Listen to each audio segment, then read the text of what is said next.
नमस्कार दोस्तों, आप सभी को आपके अपने यूट्यूब चैनल झार शिक्षा में स्वागत है।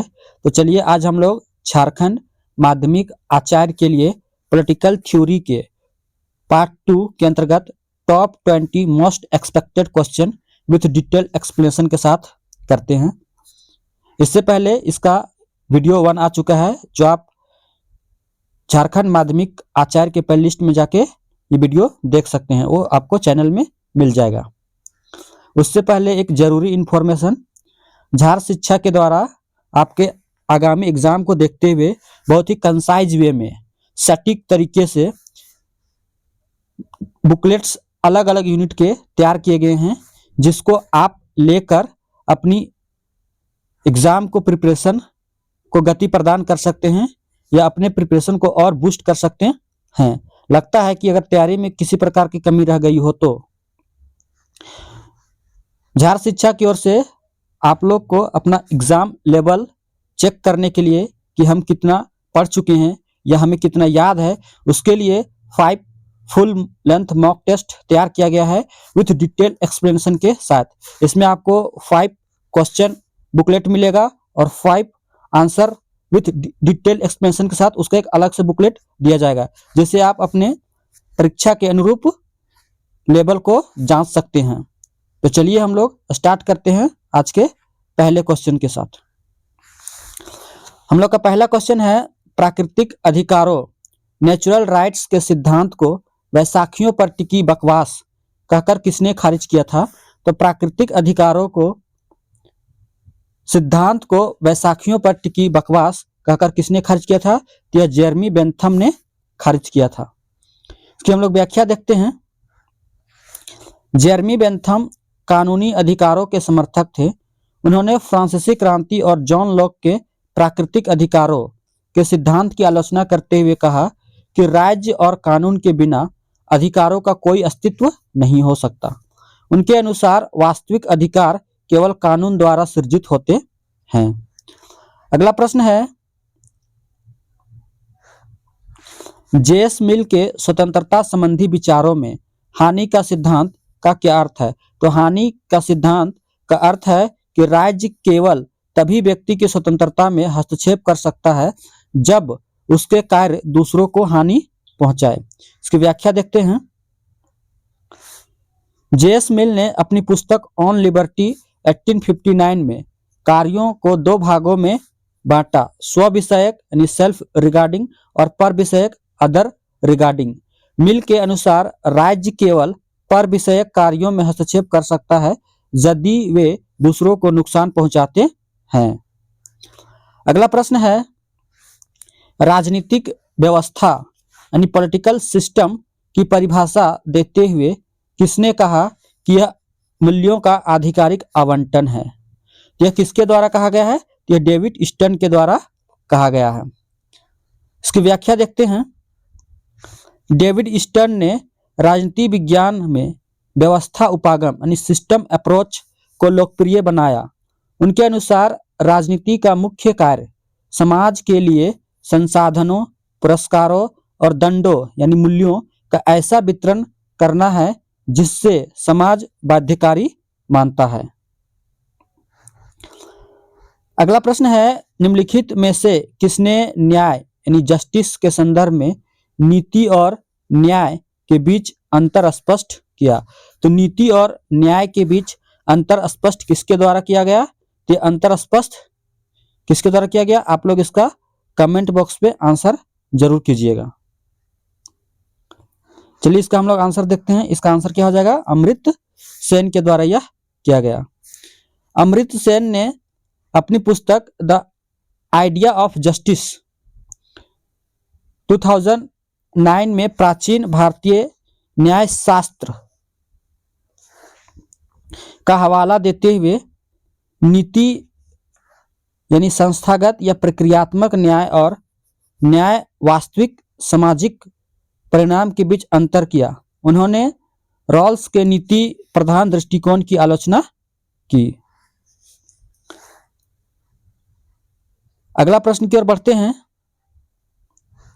अगला प्रश्न है, राजनीतिक सिद्धांत के पतन यानी डिक्लाइन ऑफ पॉलिटिकल थ्योरी के लिए अल्फ्रेड कोबन ने किसे जिम्मेदार माना? तो अल्फ्रेड कोबन ने किसे जिम्मेदार माना? तो यह नौकरशाही का विस्तार को जिम्मेदार माना। इसकी व्याख्या देखते हैं। 1953 में अल्फ्रेड कोबन ने अपने लेख में तर्क दिया कि समकालीन विश्व में विशालकाय नौकरशाही और राज्य की बढ़ती शक्ति ने स्वतंत्र राजनीतिक चिंतन को दबा दिया, जिससे राजनीतिक सिद्धांत का पतन हुआ।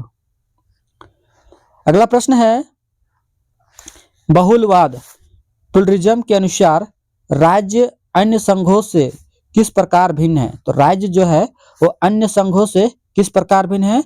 यह राज्य के पास दंडात्मक शक्ति का एकाधिकार है, लेकिन वह सर्वोच्च नहीं है। इसकी व्याख्या हम लोग देखते हैं।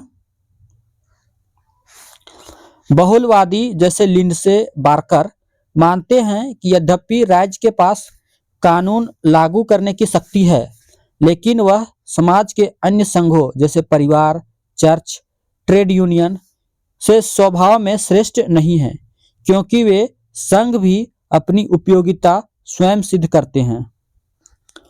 अगला प्रश्न है, समानता, संसाधनों की समानता, इक्वालिटी ऑफ रिसोर्सेस होनी चाहिए, न कि कल्याण की समानता। यह विचार किस समतावादी विचारक का है? यह किस विचारक का है? यह है रोनाल्ड ड्वर्किन का है। किनका है? तो रोनाल्ड ड्वर्किन का है। इसकी व्याख्या हम लोग देखते हैं। रोनाल्ड ड्वर्किन ने लक समतावाद यानी लक इगैलिटेरियनिज्म के तहत तर्क दिया कि राज्य को यह सुनिश्चित करना चाहिए कि लोगों के पास जीवन शुरू करने के लिए समान संसाधन हो, लेकिन उसके बाद के परिणाम उनकी पसंद पर निर्भर होनी चाहिए। अगला प्रश्न है, शिकागो स्कूल का संबंध राजनीति विज्ञान के किस दृष्टिकोण से है? तो शिकागो स्कूल का संबंध जो है वह राजनीति विज्ञान के किस दृष्टिकोण से है? यह है व्यवहारवाद से, यानी कि बिहेवियरलिज्म से है। इसकी व्याख्या देखते हैं। 1920-30 के दशक में शिकागो विश्वविद्यालय के चार्ल्स मेरियम और उनके शिष्यों जैसे हेरोल्ड लॉसवेल ने राजनीति विज्ञान को अधिक वैज्ञानिक और अनुभवजन्य बनाने पर जोर दिया, जो बाद में व्यवहारवादी क्रांति का आधार बना। अगला प्रश्न है, इच्छा न कि शक्ति राज्य का आधार है। Will not force is the basis of the state. यह कथन किसका है? तो यह कथन किसका है? यह टी.एच. ग्रीन का है। इसकी व्याख्या देखते हैं। टी.एच. ग्रीन एक आदर्शवादी विचारक थे, लेकिन उन्होंने हेगल के उग्र राष्ट्रवाद को नकार दिया। उनका मानना था कि राज्य का अस्तित्व इसलिए है क्योंकि लोग स्वेच्छा से सामान्य हित यानी कॉमन गुड के लिए इसका पालन करते हैं, न कि डंडे के डर से। अगला प्रश्न की ओर बढ़ते हैं। जटिल समानता कॉम्प्लेक्स इक्वालिटी की अवधारणा किसने प्रस्तुत की?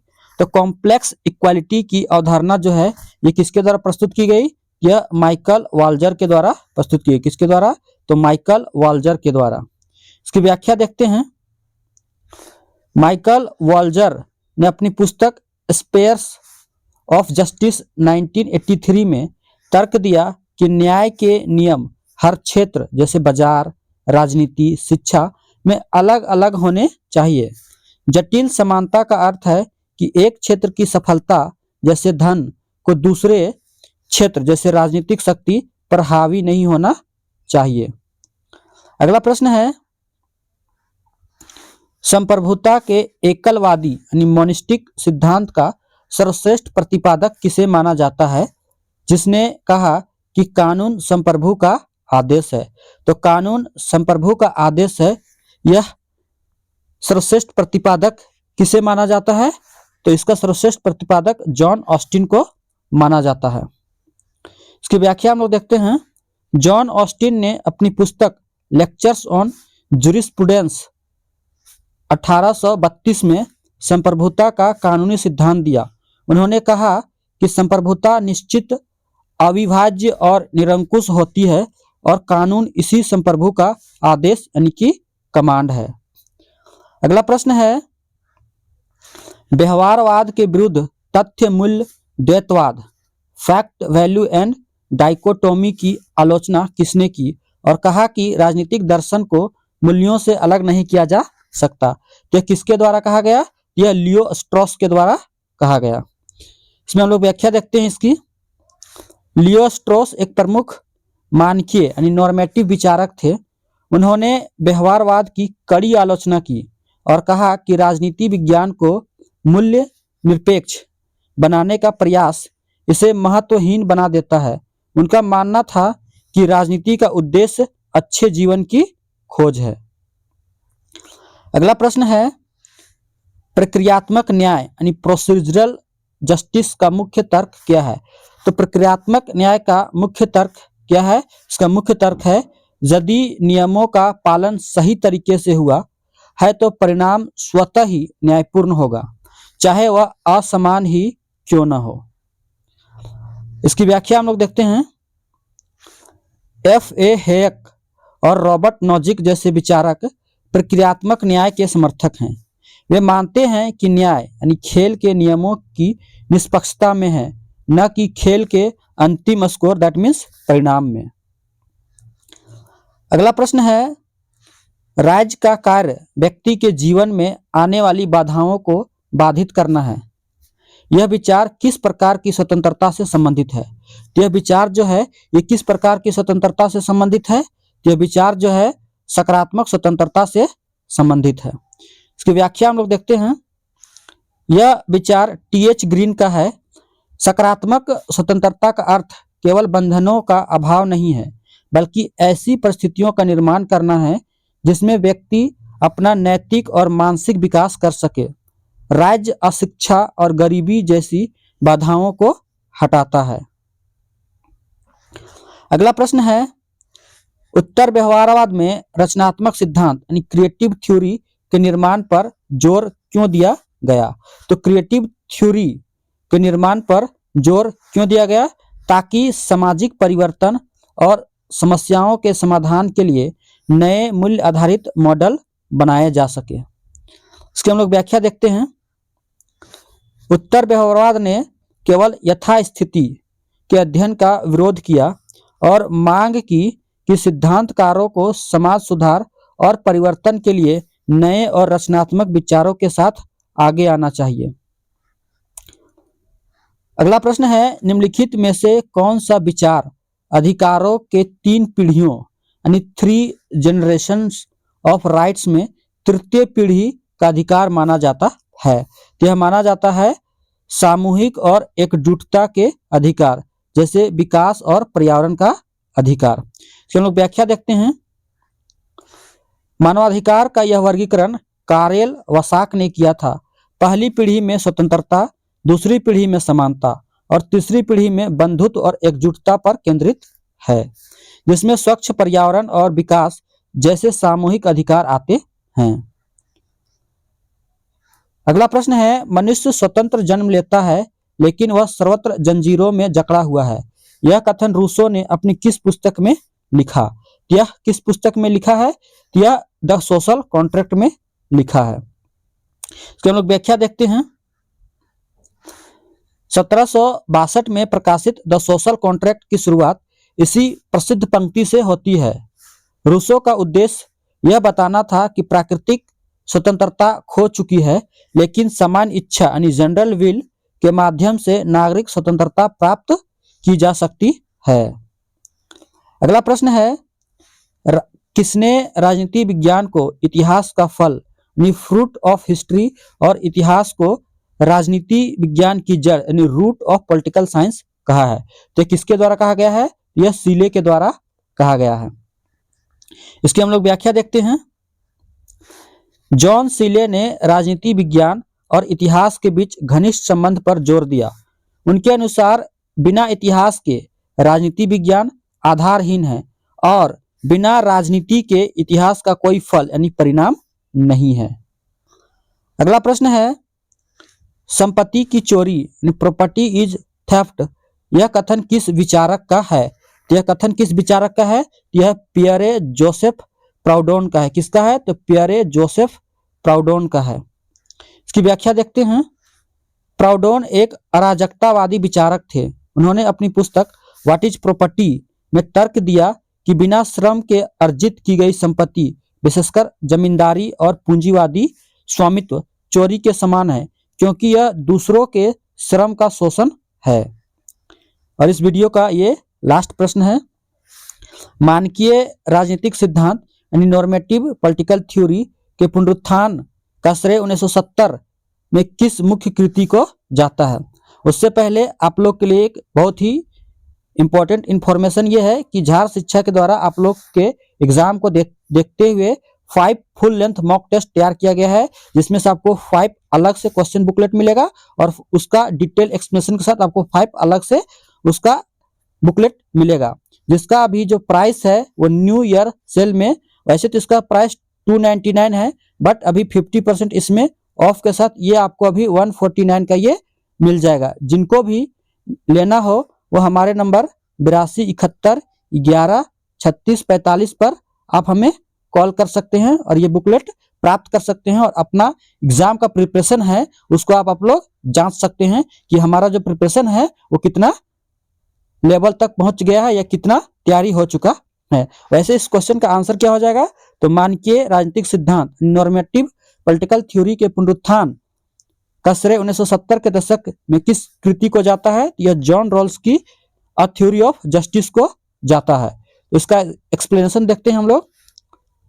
1950-60 के दशक में व्यवहारवाद के कारण मानकीय सिद्धांत हाशिए पर चला गया था। 1971 में जॉन रॉल्स की पुस्तक ने नैतिकता, न्याय और मूल्यों पर तार्किक बहस छेड़कर मानकीय सिद्धांत को पुनः आधारशिला पर ला खड़ा किया।